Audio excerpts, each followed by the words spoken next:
अब्बा जी, अपने घर को छोड़ के आप इस गंद खराबे में मुझे क्यों लेकर आए हो? इतनी भी क्या मजबूरी बन गई है कि हमें अपना घर छोड़ के इस गंदी जगह पे सिर्फ एक संदूक लेके आना पड़ा? अल्लाह के फजल से हमारे पास इतना अच्छा घर है, लेकिन हम उसको छोड़ के यहाँ आ गए।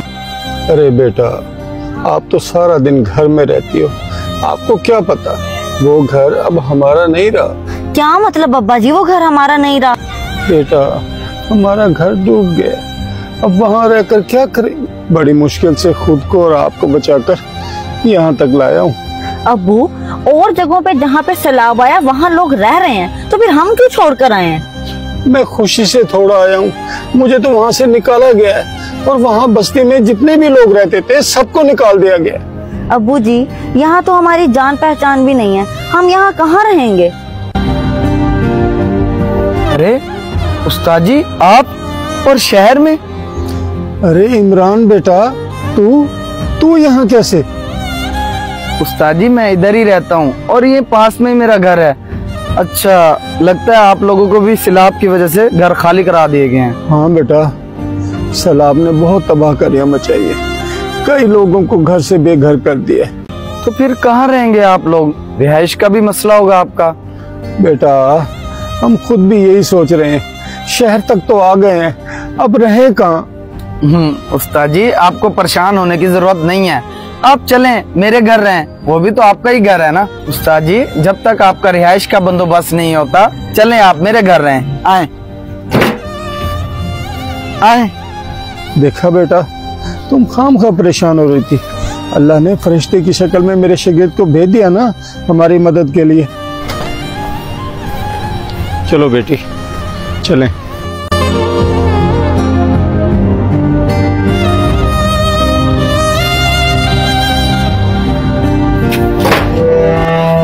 आ जाए उस्ताद जी, आ जाए, इसे अपना ही घर समझें।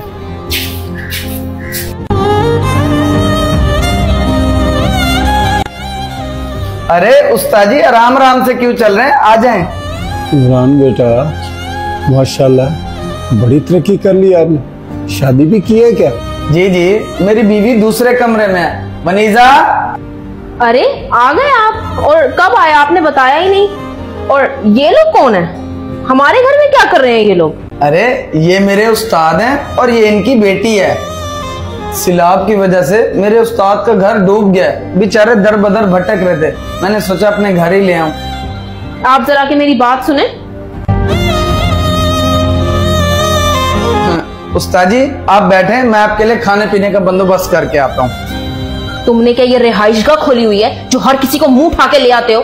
तुम्हें पता भी है घर में मुझे ज्यादा लोग नहीं पसंद, और वैसे भी वो गांव के हैं, गांव के लोगों से मुझे घिन आती है।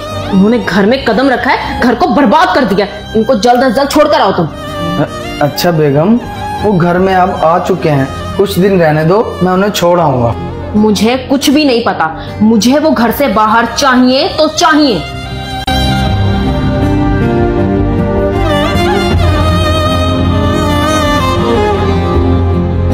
अब्बा जी, हम वहाँ से छोड़कर अब यहाँ क्यों आके बैठ गए हैं? आपने वजह भी नहीं बताई। बस बेटा, जब इंसान पर बुरा वक्त आता है ना, तो हर कोई उसे बोझ समझने लग जाता है। मेरा ज़मीर ये गवारा नहीं करता कि मैं किसी पर बोझ बनूं। कोई बात नहीं, तो मुश्किल वक्त आया है ना, ये भी नहीं रहेगा, अल्लाह इसको भी टाल देगा। अब्बा जी, जो बातें आपने सुनी है वो मैंने भी सुनी है, बस जब बुरा वक्त आता है तब कोई साथ नहीं देता। लेकिन मैं नाउम्मीद नहीं हूँ, जब अल्लाह ने ये मुसीबत दी है तो वही हमें इस मुसीबत से निकालेगा भी। हाँ बेटी, हम सब्र से काम लेंगे ना तो अल्लाह हमें सबसे बेहतर अता करेगा। अरे ये लोग कहाँ चले गए? अच्छा है खुद ही चले गए, मुझे लगता है मेरी बातें सुन ली उन लोगों ने। एक काम करती हूँ, अब नौकरानी को फोन करती हूँ, घर फिर से धुलवाती हूँ, गंदगी जो मेरे घर से निकल गई है। लेकिन बेगम, ये तुमने अच्छा नहीं किया, हमें इस मुश्किल वक्त में उनका साथ देना चाहिए था, ना कि मुंह फेरना चाहिए। ओ बस करो, अपना मुंह बंद करो तुम। मैंने कोई ये घटिया लोगों के लिए रिहाइशगाह नहीं खोली हुई। ये मुश्किलात हमारे अमाल की वजह से आती हैं और वही अल्लाह है कि इनको हल करता है।